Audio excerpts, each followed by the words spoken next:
passagem bem conhecida, verso 9 e o verso 10.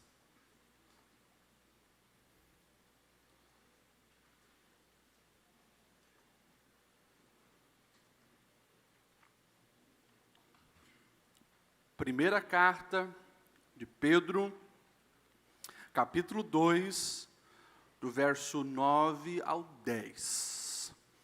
Os irmãos acharam? Amém?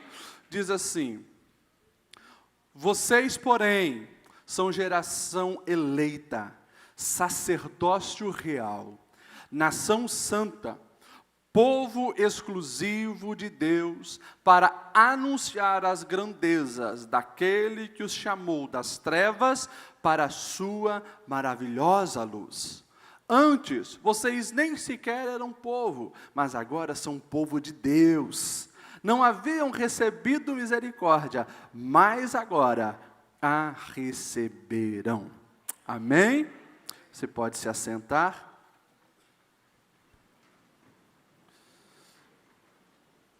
Deus colocou essa palavra no meu coração para ministrar para os irmãos. E essa semana, eu e, quem sabe, muita gente, nós ficamos engasgados e pasmo com o que nós vimos aí na nossa sociedade. Né? Lá em Porto Alegre, foi feita aquela exposição de arte, né? Queer Museum, Queer Museu. Museu da Bicha, né? E por trás, a gente sabe, um movimento LGBT estava ali promovendo seus ideais. Todos nós vimos isso. Vocês acompanharam isso, amém, igreja? Acho que todo mundo aí viu, né? O rebuliço que isso causou. Enfim, sim, promovendo zoofilia, sim, promovendo a pedofilia, sim, de uma maneira escancarada, zombando da fé cristã e promovendo aí todos os ensinos contrários àquilo que Jesus nos ensinou. E nós vimos, quem sabe de uma maneira rara, mas que bom que aconteceu, uma manifestação em massa contra aquilo. Que bom que a igreja está se despertando para algumas coisas, os cristãos do Brasil estão se despertando para alguma coisa, e houve então protesto, né? Houve um boicote ao Santander, e eu acho isso extremamente coerente.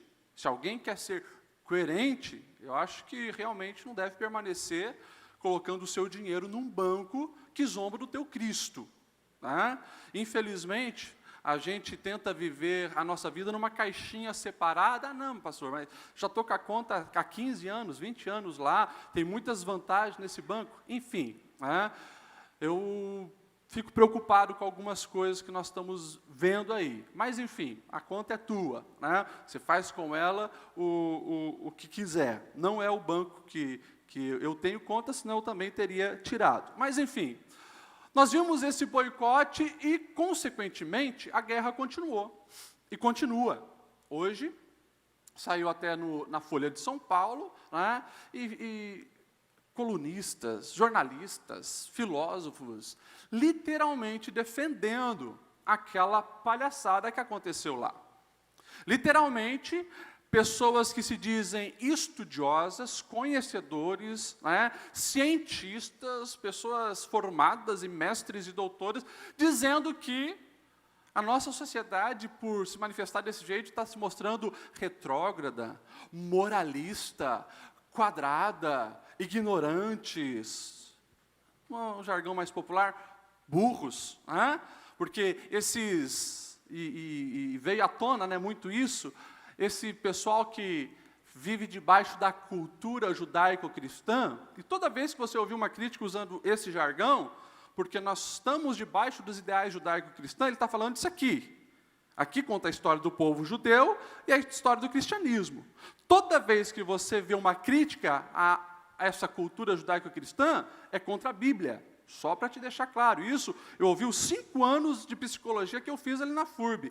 Pau e pau em cima do judaico-cristã, movimento judaico-cristã. Ou seja, o tempo todo batendo na Bíblia. Enfim, esse povo está se manifestando agora dizendo que nós, os cristãos, aqueles que seguimos princípios eternos, nós somos os retrógradas, nós somos os ignorantes, nós somos os burros. E eu até escrevi lá no meu Facebook, que eu acho que foi de Deus que isso veio à tona em forma de imagem, para dar uma alertada em muito cristão que está dormindo. Infelizmente, tem cristão, e me desculpa a expressão, pamonhando. As coisas estão acontecendo na nossa cara, e a gente está acovardado, vendo uma minoria gritar mais alto e nos empurrando contra a parede, e a gente está quietinho, meio que se conformando e aceitando tudo. Isso me faz lembrar, alguns milhares de anos atrás, quando Moisés é usado por Deus para libertar o povo do Egito, conquistar a terra prometida, e, infelizmente, a mentalidade do povo era uma mentalidade limitada. Eles serviam o Deus que destruiu as divindades pagãs do Egito com pragas, era o Deus que abriu o Mar Vermelho quando o exército veio atrás, era o Deus que fez pão cair do céu, água sair da rocha, é um Deus que vinha com uma coluna de fogo à noite para aquecer e mostrar a direção, uma nuvem durante o dia para proteger do calor do sol, era um Deus que ia desbaratando os inimigos que se levantavam, mas quando Moisés escolhe 12 espias para dar uma analisada na terra e trazer as notícias, 10, a maioria deles, voltam com o discurso, olha, realmente a terra é muito boa, mas a gente, diante deles, somos como gafanhotos. Nós somos pequeninhos. Depois você pode ler a história lá em Números capítulo 13. Literalmente, a identidade daquele povo foi minada. Da saída ali do Egito, quando eles viram tantas coisas grandiosas acontecerem, e quando bateram lá, na terra de Canaã, eles não mais se viam como o povo do Deus que os tirou do Egito, o povo que abriu o mar. Eles se viam como gafanhotos, insignificantes, e viraram assim, realmente, pessoas acovardadas e medrosas, e você sabe o resultado. Aquele povo morreu no deserto.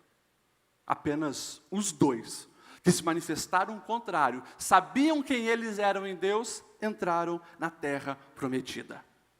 E a primeira coisa que eu te chamo hoje, para você entender das verdades desse texto que nós lemos, é que justamente a maneira como você se enxerga como cristão, vai determinar o teu potencial.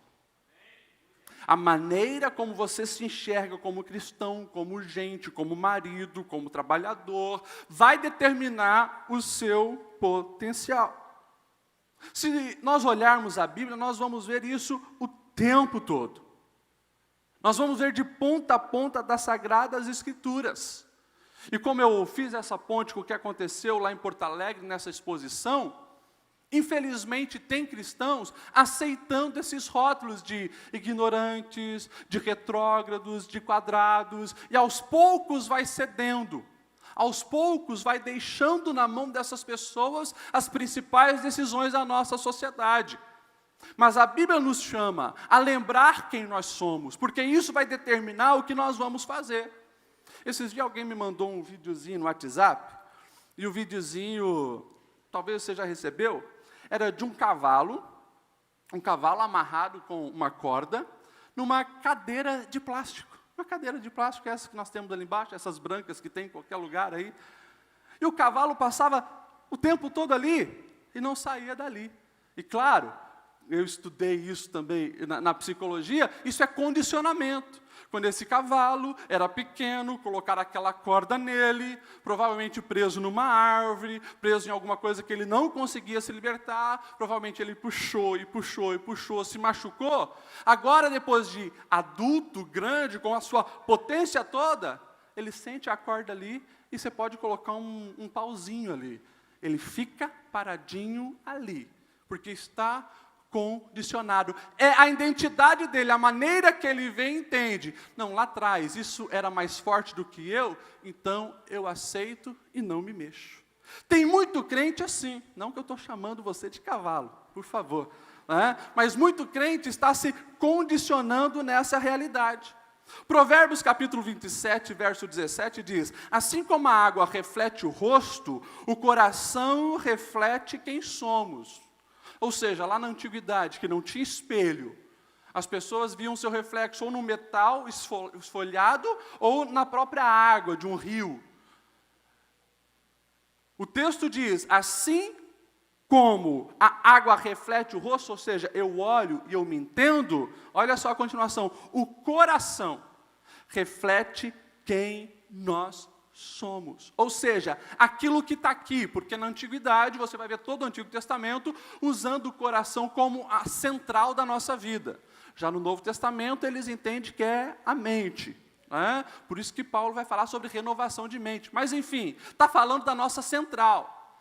Aquilo que você acredita, aquilo que você estabeleceu como princípios de sua vida, aquilo que realmente está dentro de você, determinando a tua maneira de ler o mundo, isso vai gerar as tuas atitudes. E daí, Provérbios 4, 23, a gente vê o famoso versículo: sobre tudo que deve guardar, guarda o coração, porque dele procede as saídas da vida. E eu quero lembrar, e eu estou falando disso, quero lembrar para você justamente disso. Essa questão de você cuidar com o que está entrando aqui e o que está entrando aqui, porque isso está literalmente bitolando a nossa geração, limitando o nosso potencial. A gente assiste um monte de porcaria na TV, a gente assiste um monte de porcaria no Netflix, a gente assiste um monte de porcaria na televisão, a gente acessa um monte de porcaria na internet, e aquilo está te limitando, fazendo com que você não seja de fato sal e luz como cristão.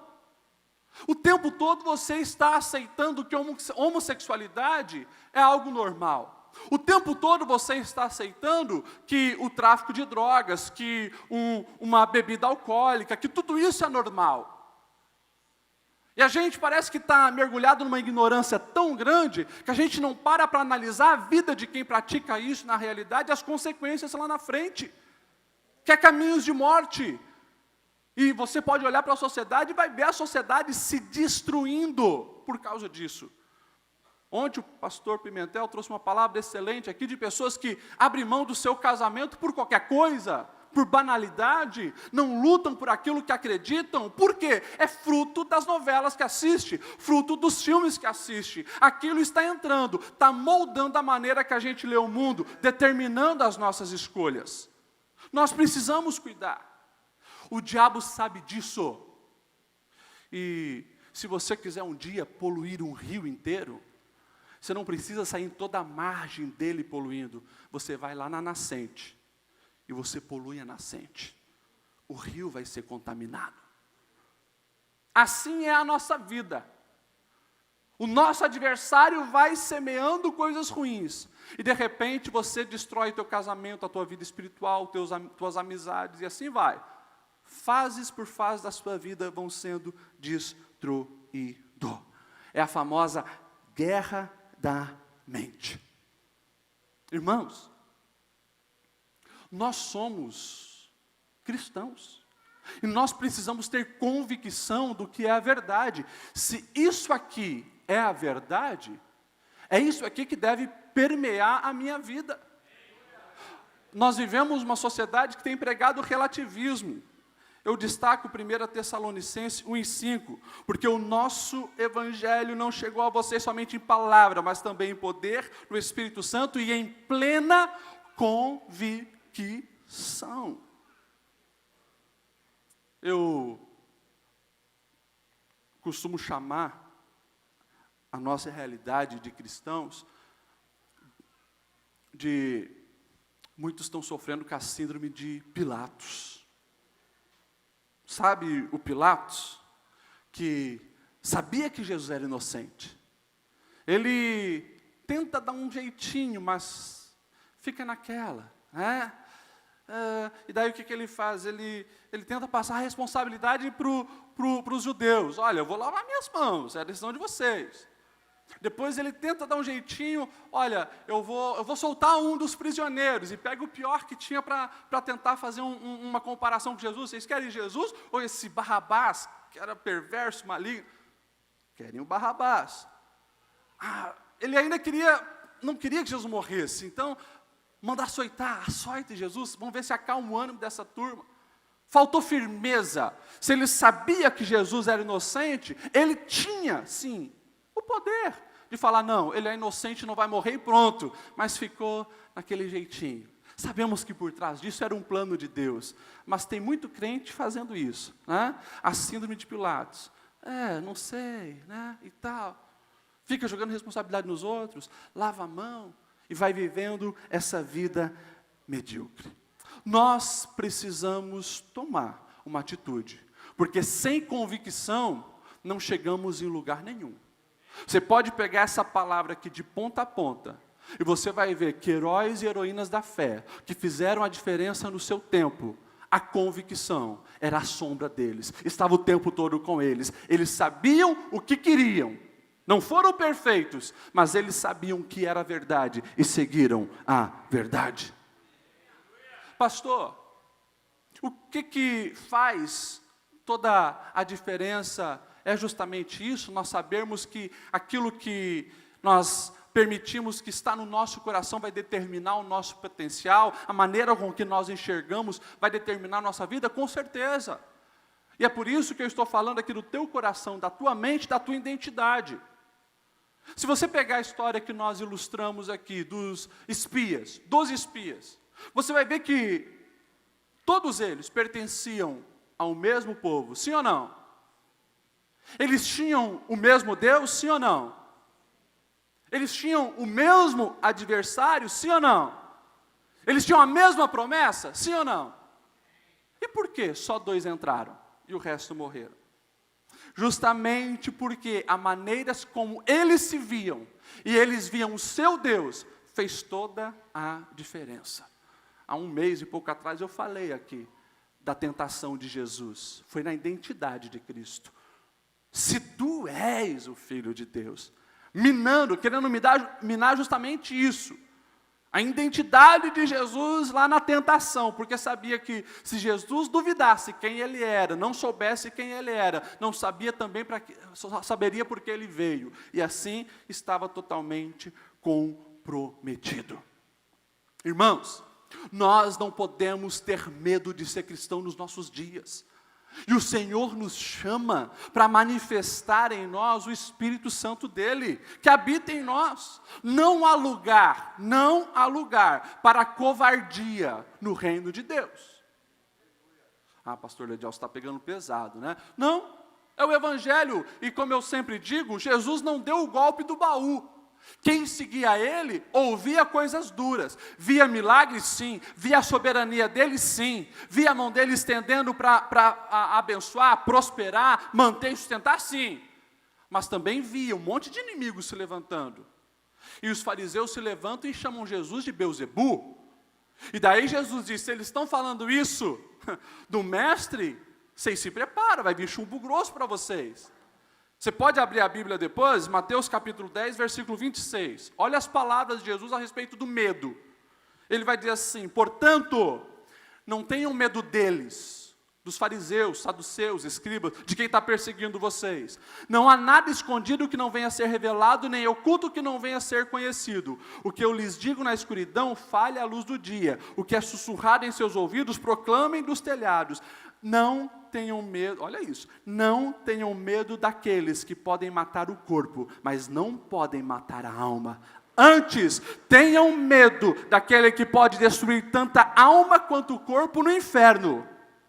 Não se vendem 2 pardais por uma moedinha. Contudo, nenhum deles cai no chão, sem o consentimento do Pai de vocês. Até os cabelos da cabeça de vocês estão todos contados, portanto, não tenham medo, vocês valem mais do que muitos pardais. E ele finaliza: quem, pois, me confessar diante dos homens, eu também confessarei diante de meu Pai que está nos céus. Mas aquele que me negar diante dos homens, eu também o negarei diante do meu Pai que está nos céus. Irmãos, palavra forte. Você, antes de se tornar cristão, precisa ler isso aqui, o que Jesus disse, o que Jesus ensina. Será que muitas vezes, na nossa covardia, nós não estamos negando o Senhor? E isso é muito sério, porque a nossa salvação está em risco? Nós precisamos, urgentemente, redescobrir a nossa identidade como igreja. E por isso, eu fui ali em Pedro. E faço questão que você, quem sabe, mantenha a sua Bíblia aberta ali, 1 Pedro 2, do 9 ao 10. Vocês, porém, são, olha o que você é, cristão, olha o que você é, irmão. Você é geração eleita, ou seja, você que está aqui foi escolhido por Deus, a dedo. Você não está aqui por acaso, foi distinguido e foi separado para estar aqui. Igreja não é fruto do acaso, é fruto dos planos de Deus, não é coincidência. Você precisa entender isso. Você é geração eleita. O Deus Criador de todas as coisas escolheu você para segui-lo, para viver um relacionamento com Ele. As portas estão abertas. Não perca essa característica da identidade de igreja. Depois vai dizer assim, sacerdócio real, ou seja, um reino de sacerdotes, um reino de pessoas que têm acesso a esse Deus onipotente. Real justamente porque nós estamos num reino e nós servimos um rei, é o Rei Jesus. Ser sacerdote real, e quem sabe a gente pode aí fazer uma analogia com algumas pessoas metidas e orgulhosas, né? Que se torna amigo de alguém poderoso aqui na terra, digamos, se tornou amigo do prefeito da cidade, do governador do estado, e sabe aquele cara que fica dando carteirada, não, porque é meu amigo, porque eu chego e peço para ele e ele me ajuda, enfim.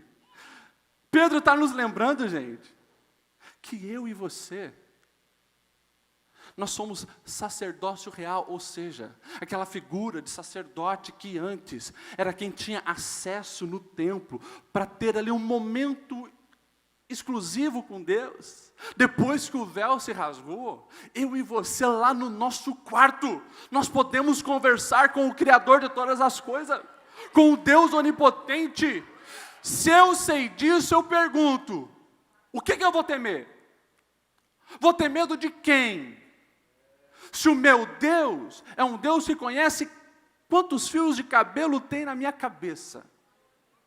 Nós somos sacerdócio real. Depois ele vai dizer assim, nação santa. E essa característica não pode fugir da gente.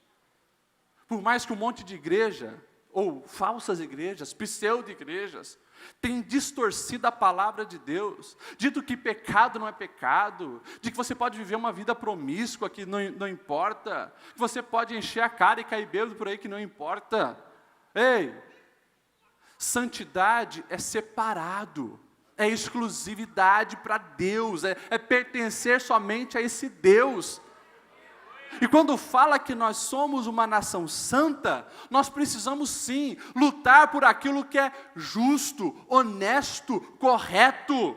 É o que Paulo vai escrever aos Filipenses capítulo 3. Portanto, já que vocês ressuscitaram com Cristo, Procurem as coisas que são do alto, onde Cristo está sentado à direita de Deus.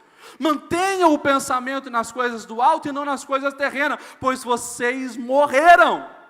E agora, a sua vida está escondida em Cristo.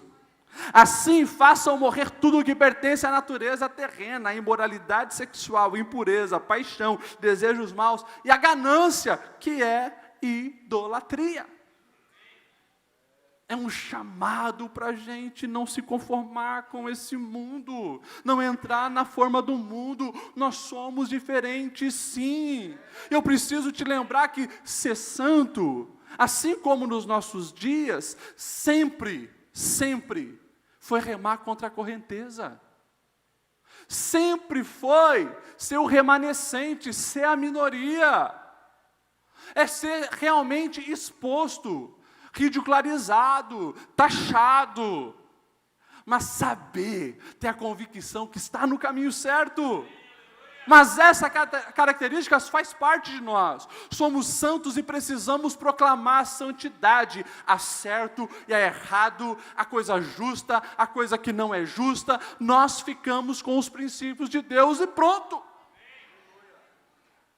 Depois o texto continua dizendo, um povo exclusivo de Deus, ou seja, pertencemos a Ele, somos dele, e se somos dele, temos que ser parecido com Ele, se somos dele, somos diferente do mundo, que jaz no maligno. Malaquias, lá no capítulo 3, ele vai dizer que, então, vereis novamente a diferença entre o justo e o injusto, entre aquele que serve a Deus e aquele que não serve a Deus. Tem diferença, a diferença ela sempre teve, sempre é exposta. Ela é visível no nosso comportamento. Enfim, eu vou correr, porque o texto continua dizendo que nós somos sim a geração eleita, o sacerdócio real, a nação santa, o povo exclusivo de Deus, para o quê? O que está escrito aí na tua Bíblia?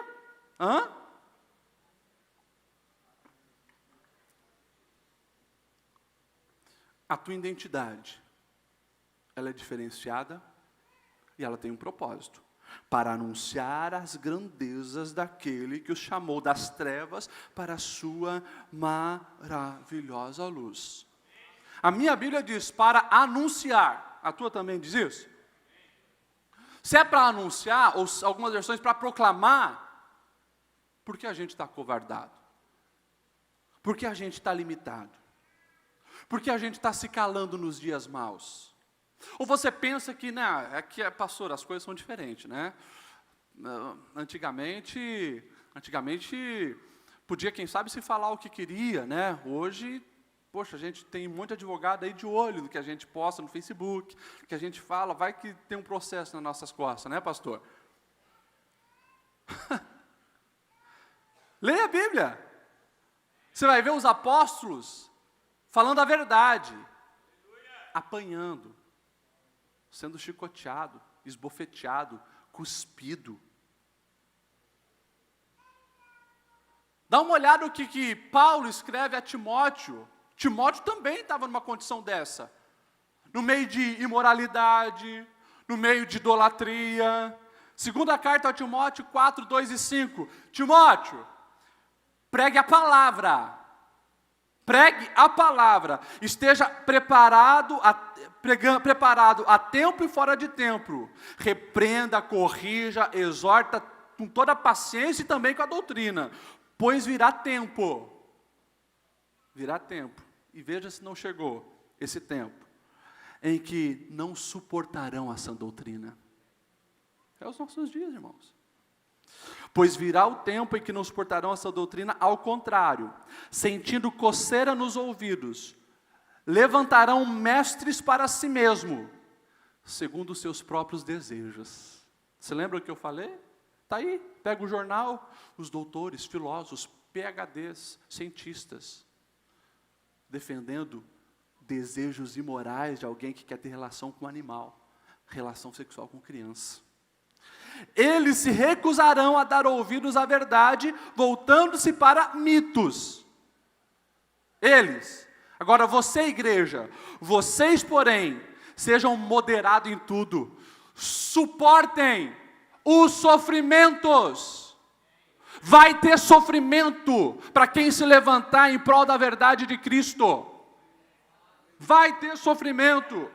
Faça a obra de um evangelista e cumpra plenamente o seu ministério.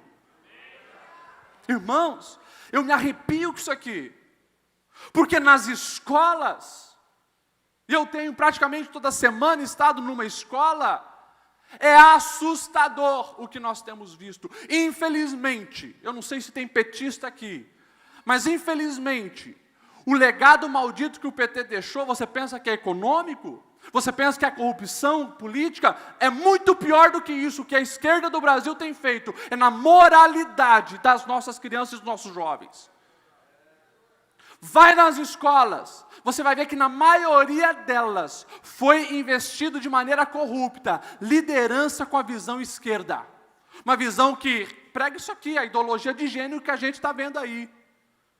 Vai nas universidades e vê se quem encabeça os principais lugares das universidades não são pessoas totalmente compradas, vinculadas com essas hostes infernais que defendem, sim, a imoralidade sexual, a liberação das drogas, a perversidade, tudo o que a Bíblia ensina. O legado que o PT deixou para o Brasil, irmãos, é terrível. Nós perdemos um pedação de uma geração aí, e nós vamos ter que lutar muito para recuperar a moralidade nessa moçada que está vindo aí. Mas o Senhor conta comigo e contigo, só que tem que anunciar, só que tem que se posicionar, só que tem que se levantar com a bandeira do Evangelho e guerrear contra essas mazelas todas. Nós fomos chamados para proclamar. Ei, se não é você, um cristão, se pronunciar naquele grupo de WhatsApp que só compartilha imoralidade, pornografia, quem que vai fazer? Se não é você, no almoço de domingo onde tem piadinha, falando um monte de moralidade, se retirar ou manifestar o ponto contrário, quem que você acha que vai fazer? A igreja precisa se despertar.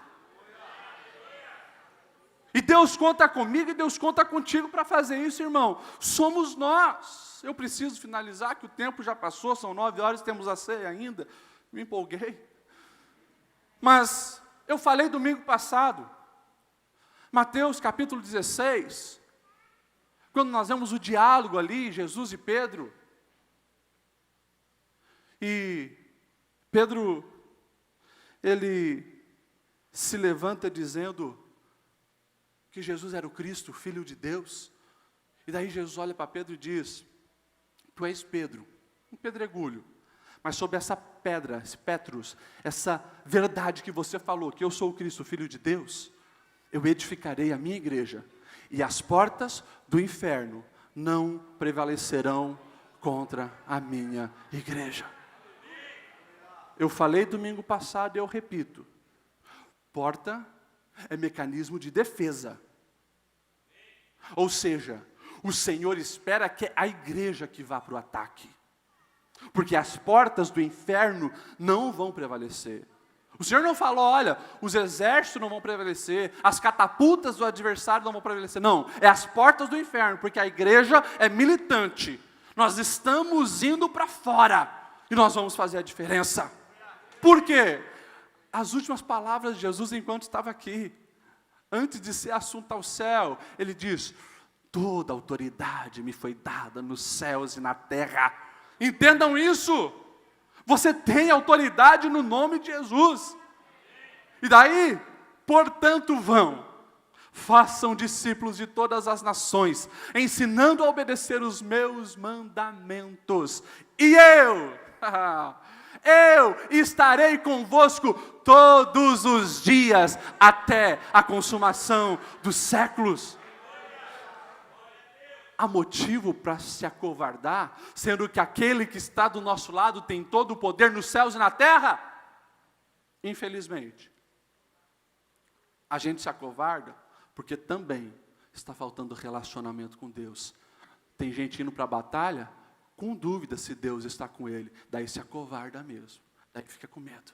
Meus irmãos, nós precisamos fazer a diferença. eu quero finalizar com uma reflexão de Martinho Lutero. Nós estamos aí para comemorar os 500 anos da Reforma agora em outubro. 500 anos atrás, eles enfrentavam batalhas muito parecidas contra as deturpações do Evangelho que acontecia lá.